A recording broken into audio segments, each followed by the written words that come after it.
Hello, my name is Barry Barclay. I would like to describe the poster that I've entered into LabRoots conference. I began this study thinking about um, the 5 current models of breast carcinogenesis: the somatic mutation model, the epigenetic model, the aneuploidy model, the tissue field organization model, the bioenergetic model, and the metabolic reprogramming model. To my mind, all of these had significant support in the literature, but they were held to be by most students in this area as mutually exclusive. I thought there was enough support for each one that probably was not the case.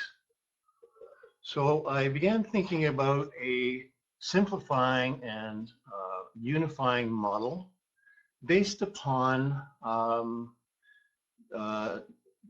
my work and others, that one of the common themes of these models was a perturbation of pyrimidine nucleotide metabolism. If you would have a look at figure 5, I will start there. This is an experiment I did in yeast over 20 years ago in Saccharomyces cerevisiae. This is a CDC21 mutant, and it's an oxytroph for thymidylate. And if a high concentration of thymidylate was put in the center of the plate, it established a radial gradient to low and near zero at the periphery. I was struck, and the plate is overlaid with tetrazolium just to score for respiratory competence, which are red, and those cells which are respiratory deficient are white. If we start at the periphery of the plate, the first thing you notice is that the cells are inviolable. And I thought, that's interesting. If the TYMS gene itself, which is exquisitely regulated in human cells, were to be turned down, you would get tumors of very mixed character. They'd be heterogeneous from onset with respect to clones of loss of viability and those which had unstable genomes both in the nucleus and in the mitochondria. If you look at the middle of this plate, those are respiratory proficient cells where the thymidylate concentration is optimal. And above that is a zone of intense mutagenesis. I should say low TMP, strangely enough, is not very mutagenic at all for nuclear genes, but very mutagenic for mitochondrial. High TMP results in very strong mutagenesis for both the nucleus and the mitochondrion, but of a different kind in the two genomes. So if we now step back and have a look at how does this apply to breast cancer?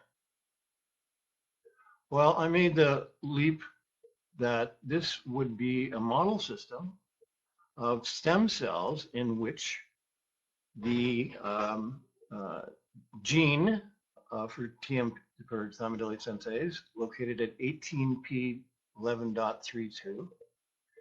If that were challenged by environmental insult or nutritional deficiencies or inherited genes like BRCA1 or BRCA2, these cells would no longer be able to repair double-strand breaks proficiently.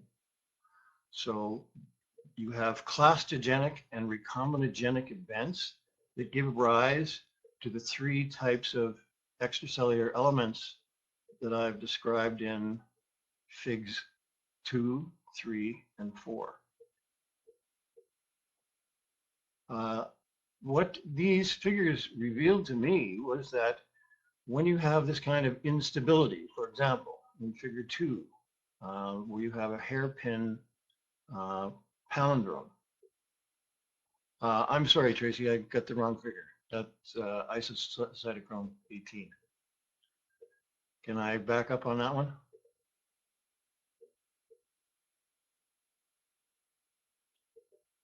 Figure 3 is a hairpin palindrome. And interestingly, it would give rise to a heterogeneous population of cells due to the instability of the TYMS encoding palindrome, as it would be extruded in an exosome. So now we have a feature that is seen in breast cancer and later disease, chromosome 18 monosome. When amplified, it would give rise to, I suppose, the same kind of events that occur in yeast with high thymidylate. So that type of cytogenetic event would give rise to a strong mutator phenotype, both for the nucleus and the mitochondrion. The consequences of the mitochondrial mutations are not only respiratory insufficiency, Warburg effect, but also because the mitochondrion is intimately involved in intrinsic apoptosis cascade mediated by p53. These cells would become increasingly tolerant of more aberrant genomic events in the nucleus. Similarly, with the circle in Fig 4, it would be very similar. Interestingly, the generation of this circle by this kind of cytogenetic event, unrepaired damage proximal and distal to 18, 11.32, these kind of extra chromosomal elements will be highly unstable. They will give rise to transforming exosomes, I suppose. And also, because they are palindromic circles, they would be excellent substrates for recombination into the nuclear genome. So they would be unstable both in terms of their location. If they were ectopic, they would behave like extrachromosomal elements, but they could also integrate into the chromosome and form more stable lines within the same tumor.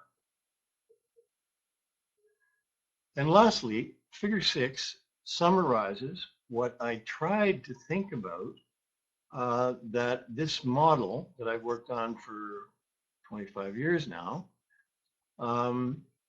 attempted to accommodate at least the essential elements of the present theories of carcinogenesis. In addition, so that if you look at Figure 6, there are a number of events that would occur by TYMS being either expressed at a high level or at a low level. And the last comment I would make about that summary is that, interestingly, as well as accommodating the essential elements of those theories, also the buildup of either deoxyuridylate or deoxythymidylate would give rise to the angiogenic factors deoxyribose 1-phosphate and deoxyribose. So these cells would be angiogenic. And I think I'll end there, and thank you very much for your kind attention.